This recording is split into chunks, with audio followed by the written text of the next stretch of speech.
Okay, before we dive deep into this chapter of Boruto 2 Blue Vortex Chapter 5, I gotta ask, is it just me or does anybody else agree that Boruto's design looks so much cooler with the Sasuke-esque hair? Like, I'm just saying, homie, he got the drip, you know? Because this chapter of Boruto takes place in a couple of different instances of time. We get a little glimpse into what happened during the time skip. We go back to present day. We see what's happening with the claw grimes. We go to Konoha for a bit, and we even get a second reunion, I guess you would say, of sorts for our main protagonist. So a lot to cover, and just in general Boruto epicness and what some might say peak, although some might disagree. I don't know, but either way, we here. This is for my day ones, gotta be clear. Still moving on, baby, but I wish she was here. Still moving on, baby, but I gotta get there. And before we get any further, please, if you would hit that subscribe button and that bell, I'd greatly appreciate it. So off rip, the cover of this chapter starts off with Sasuke indicating that, yeah, we're gonna be seeing a glimpse of what happened during the time skip training. For the most part, the cover art was alright. I mean, it was cool to just see Sasuke in general as a fan of the characters. Like, hey, we got Sasuke on the screen. Why not? And at the same time, getting a glimpse into what's happening in the middle of that time skip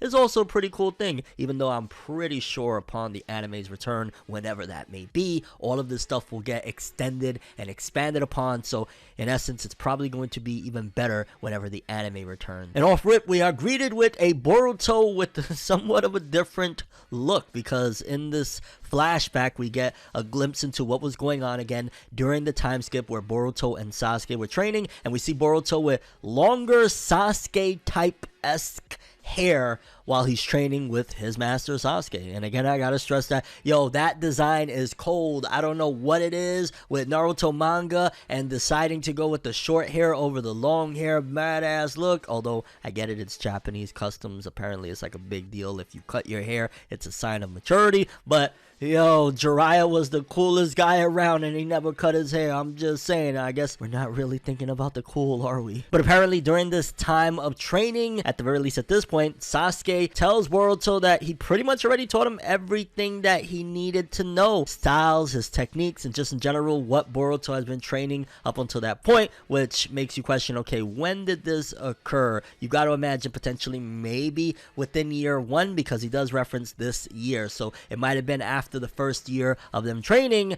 Boruto was able to master, or at the very least get a grasp of a lot of the techniques and just in general everything that Sasuke has at his arsenal. And Sasuke even elaborates further, telling him essentially, yo dog, it's cause you're a genius, you learned everything very quickly, but you know what I'm saying, don't get it twisted, training ain't over. Obviously, just like with any adventure, just because you finish training with your master, your training of life is not quite over yet, which is insane to think, because essentially Sasuke is saying, while I taught you everything I know, there's still so much more to go, which leads me to believe that, yeah, by the end of the series, dog, we're gonna be having Dragon Ball Z levels of attacks and all sorts of stuff. If Boruto during this time skip was already at a level of, I kind of know everything Sasuke knows, I just now gotta, you know, master it and refine it. Also, I love the idea of there once again diving into the fact that yes, Boruto is a genius like his grandpa Minato, just saying. And it's very interesting that this entire chapter from top to bottom emphasized on having faith and trusting in things even if things aren't exactly what they seem, because Sasuke once again reaffirms that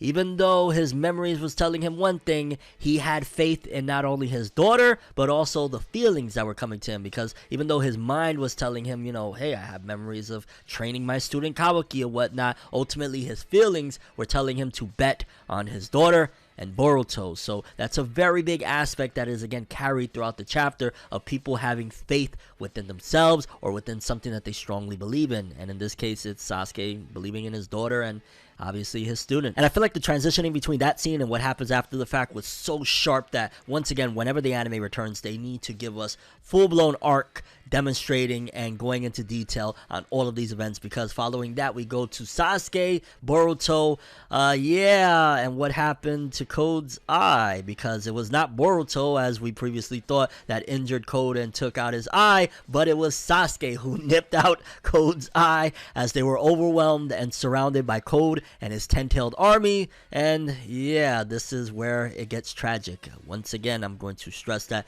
the anime has so much opportunity to do so many great things. If they decide that they're not going to return seasonally, or they're going to return seasonally but put in a bunch of anime only content within stuff to pad it out, these are the times to do it, because yeah, pretty much as they're surrounded, Sasuke tells Boruto, yo, dip leave it to me, essentially survive. Because despite the fact that Code has been humiliated and embarrassed time and time again, let's not forget the fact that without his limiters, he was said to have surpassed Jigen, and we've seen that when Sasuke and Naruto together fought in unison against Jigen, they kind of got whooped. So, yeah, Code probably is still somewhat of a credible threat even then, even though, yeah, he gets knocked around a lot. And while it definitely felt like an emotional scene, again, I gotta stress that Studio Pierrot has a slam dunk right there, because when Sasuke tells Boruto, whatever you do, survive, that was powerful. And Sasuke!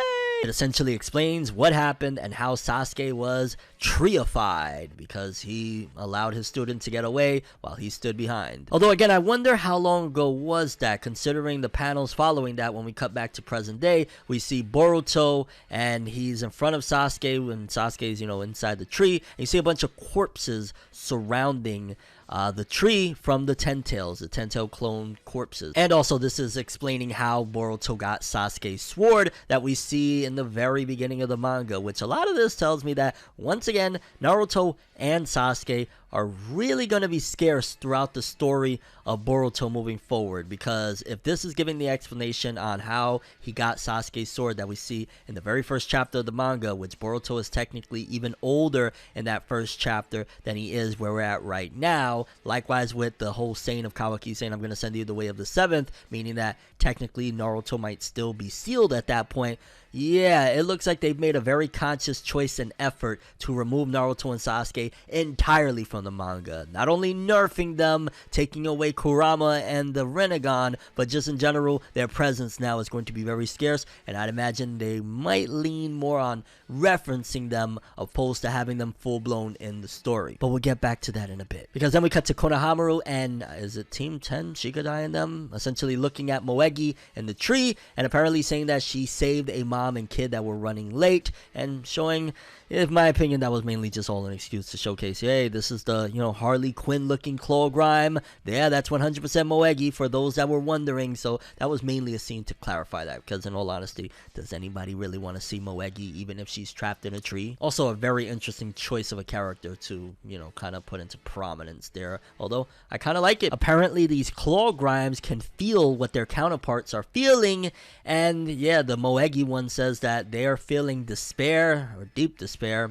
which more than likely means that this Moegi looking claw grime is going to allow for Konohamaru to have a deep and integral part in, at the very least, some of the battles to come, because it goes even further where the Ishiki looking claw grime says that essentially when it comes to being connected to these human counterparts, Moegi and the claw grime, they're biologically one, but even though they share a single existence, they still have their own consciousness. And he just starts naming some of these people off rip. He's like, yo, the Moegi looking one, you Matsuri now, I homie, bet. But then it starts taking a twist to a unknown territory that I'm like, where are we going with this, fam? Because apparently the Ishiki looking one decides that, yeah, he declares he's gonna eat Naruto. And even though he looks like Ishiki Otsutsuki, which makes you question, well, why does he want to eat Naruto? Is it just out of revenge? What the heck is going on? Like, why Naruto? I'm going to throw in my hat and bet that that's because even though he looks like Ishiki Otsutsuki, he might be a blend of Ishiki and Kawaki, or it might be because Kawaki still has Ishiki Otsutsuki within his body, mate. I mean, even Ada is shocked when she hears that that one wants to eat Naruto. Like, why? And he gives us his reason, and even though it kind of feels like, hey, plot, just to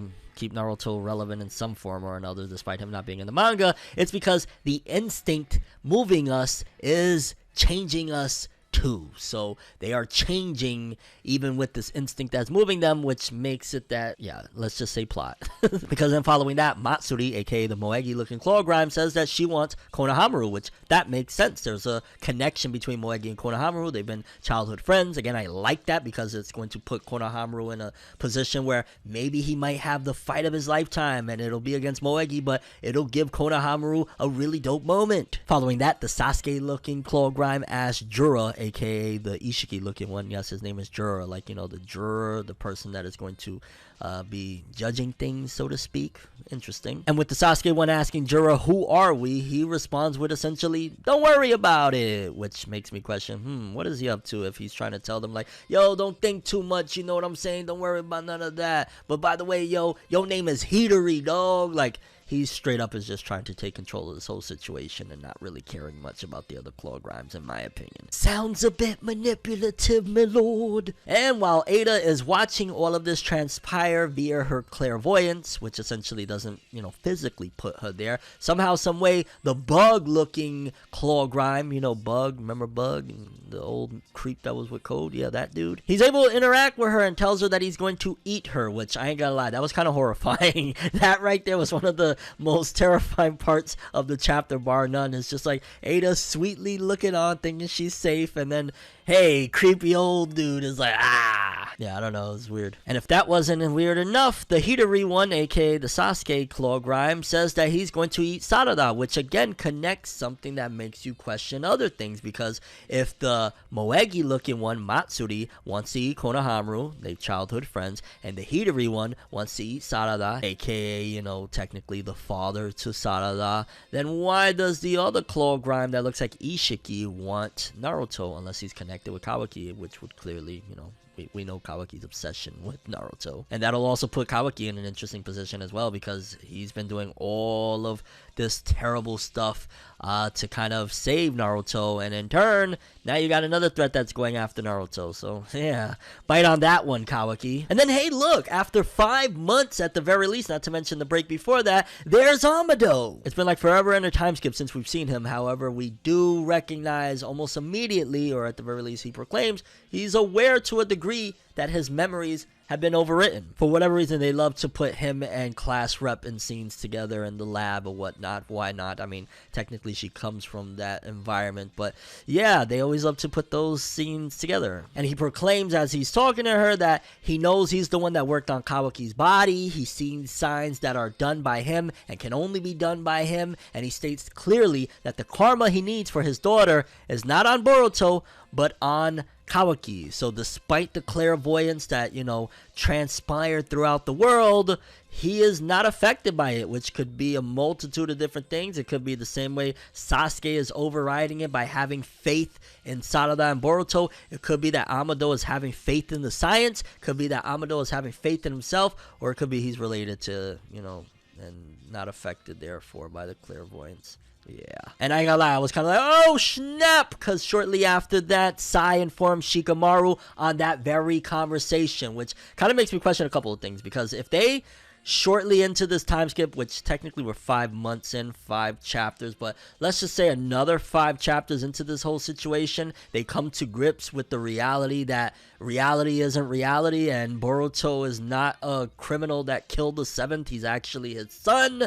It will kind of make for like the end of part 1 of Boruto a little bit null and void, because the whole purpose of what I felt personally coming into this time skip is the fact that Boruto is essentially an outlaw. He can't come back to Konoha. How do we solve and resolve all of this conflict? And yeah, I mean, personally, as a fan of the characters and me not wanting Boruto to suffer anymore, I'm like, thank goodness somebody is actually maybe going to listen after overhearing that overwritten memory situation by Amado. But then at the same time, I'm like, it will negate the entire purpose of this desperate struggle of a time skip, but I guess we gotta let that one play out and simmer up a bit, huh? However, Sarada has doubts on Amado, not necessarily on him remembering the truth, because yes, it is the truth, but just in general, we know Amado is a bit of a D-bag, you dig? And she even goes on to explain something that a lot of the fans, including myself, have been questioning, wondering, and just discussing in general on, hey, everybody's memories may have been overwritten in Konoha regarding Boruto, but what about the photographs? What about the news coverage? What about everything that has been right in front of people's eyes the entire time? And essentially, it is proclaimed that despite the evidence being overwhelmingly in favor of everybody's being lied to, they just won't admit and just won't come to grips with reality. It's like essentially a firewall blocks them from being able to understand that they have been lied to. And I think that that was a nice touch and something that desperately needed to be covered, because to be honest with you, it was like, as Boruto fans, we just kind of had to turn the blind eye to that whole point of, yeah, their memories are altered, but if there's photographs all over Naruto's house of him with Boruto as a kid, how do you play that out? How do you play out the news broadcast? But if people are so deeply brainwashed to that point, it's plausible. And the chapter ends in what feels like it's supposed to be a little more emotional than I personally felt for it, as Boruto once again returns to the Hidden Leaf Village and is embraced by Sarada with a big ol' hug. Shippers, you can have fun with that. I personally ain't the biggest shipping fan of Boruto, but have at it, because Boruto has returned to the Hidden Leaf Village again. And part of me is like, I don't know, do y'all want me to feel like, oh my god, considering just about 4 chapters ago, he returned to the village and was reunited? I mean, I guess it was a little different because it was based on action, you know, Boruto standing on business, but nevertheless, it was still a little bit like, okay, I guess I'm supposed to feel emotion here. But it definitely makes me question, considering the fact that Sai overheard that conversation very recently regarding Amado saying that his memories have been overwritten and informed Shikamaru, the Hokage of the Hidden Leaf, of that. Maybe one thing might lead to another, where people really start to be able to overcome the programming that has been instilled in their minds, and we might have a big reversal within the next couple of chapters. Either that, or the entire Leaf Village is just going to drop in on Boruto and try to nab him, and he's going to have to dip out into a Blue Vortex. Overall, Boruto 2 Blue Vortex Chapter 5 was definitely not the biggest regarding progression, but it definitely gave us a lot of insight, gave us a lot of exposition on the Claw Grimes and their motives, finally revisited Amado and what's going on with him, and clearly he's not too fazed by the clairvoyance of Ada. We got to take a closer look into the flashback of what happened during the time skip training of Boruto and Sasuke. We got a cool new design of Boruto that I'm sure is going to be utilized in merchandise, gaming, and all sorts of places, of him with Sasuke-esque type of hair. And the little Claw Grimes even got names. Overall, solid chapter. Definitely a lot of things to think about over the next month into chapter 6, but I'm very curious what you guys think about this. For starters, how do you feel about what happened during the flashback with Sasuke and Boruto versus Code, and how Sasuke was taken down? Do you feel like it was yay or nay on Code being the one, along with his 10-tailed army, to take Sasuke down and put him in a tree? Any thoughts or predictions on the Claw Grimes and what they're going to be doing, and why that Claw Grime in particular is a Hidari wants Naruto, opposed to whatever other connection that would be? And your overall thoughts and expectations for the future of the Boruto story. Do you think Boruto is going to now be welcomed in the Hidden Leaf Village because of what was just overheard by Sai and Shikamaru? That's all I have for this one. I'm Tim. Have an awesome day, and subscribe and hit that bell to get more. It really helps. Maybe you can see when I'm moving. Never can I lie to the beauty. Never can I hide what I'm doing. Maybe our love is a movie. Maybe our love is a movie. Maybe our love is a movie. Never can I hide what I'm doing. Maybe our love is a movie.